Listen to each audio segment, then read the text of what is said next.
Hello बच्चों। तो refraction का फर्स्ट लेक्चर हमने पढ़ा और अब मैं आपको कुछ रूल्स बता रहा हूँ। रिफ्रैक्शन के बड़े इंपॉर्टेंट रूल्स हैं, मैं कंसेप्ट उसको बोल रहा हूँ। तो कंसेप्ट नंबर 1, ये कंसेप्ट क्या है ना, मैंने इंग्लिश में लिखा है, मैं एक बार इसको पढ़ देता हूँ। A ray of light when emerges out in the same medium through which it was incident initially, the angle of incidence and angle of emergence remains the same if the both interface are parallel। मतलब मान लो कि ये एक रे है ना, ये मैं हिंदी में डिक्टेट कर दूंगा अभी, पर आप पहले एक बार समझ लो। तो ये एक रे है और ये 3 मीडियम है, μ1 μ2 μ3। ये रे हवा से आ रही है और ये कितने एंगल पे इंसिडेंट होती है, आई पे। तो ये इस मीडियम में गई, कितने एंगल पे गई, R1 पे, तो ये एंगल भी R1 होगा। फिर ये इस मीडियम में गई R2 पे, ये एंगल भी R2 होगा। फिर ये इसमें R3 पे, ये एंगल भी R3 होगा। फिर ये इसमें निकली एयर में और कितने एंगल पे निकली, लेट सपोज E है ना, इसको E बोल रहे हैं।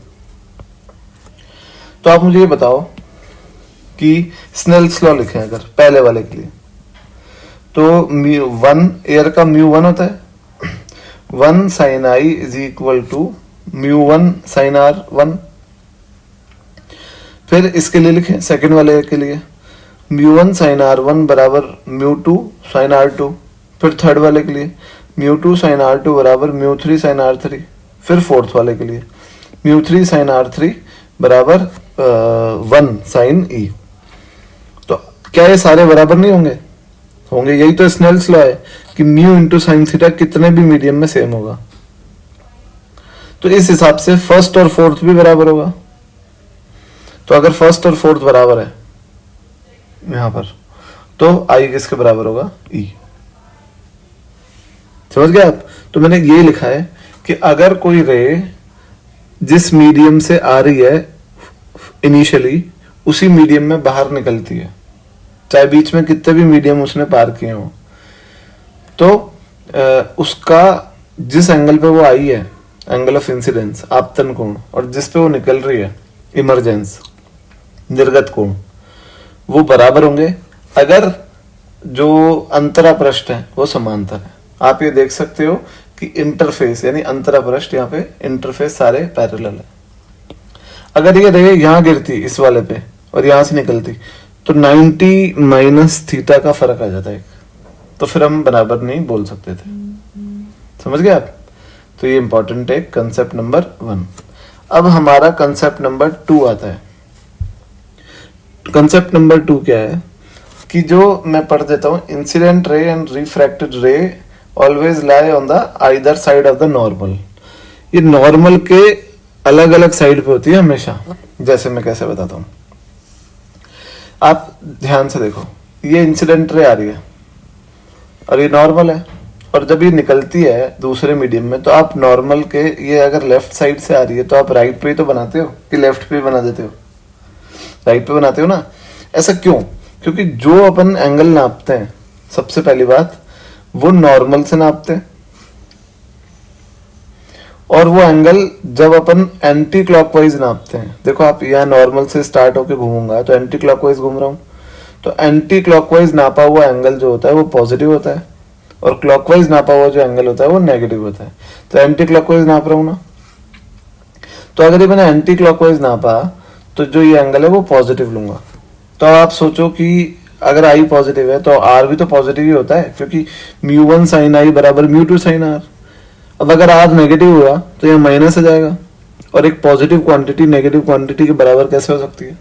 म्यू तो कभी नेगेटिव होते नहीं है, म्यू तो हमेशा पॉजिटिव ही होता है। तो ये तो बोलना ही मत कि म्यू नेगेटिव है, हो सकता है।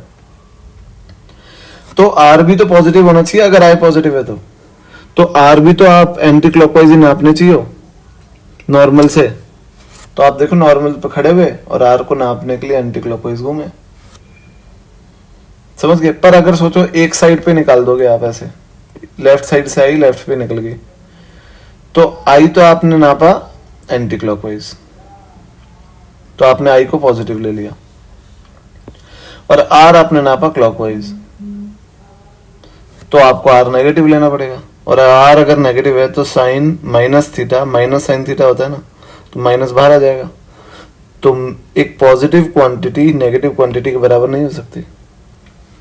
तो इसलिए जो इंसिडेंट रे है, आपतन किरण जो है, और जो रिफ्रैक्टेड रे है, जो अपवर्तित किरण है, वो अभिलंब यानी नॉर्मल के अलग अलग साइड पे होती है, एक साइड पे नहीं हो सकती है। समझ गए? अब आता है तीसरा कंसेप्ट, इसको हम बोलते हैं principle of reversibility. Principle of reversibility क्या है?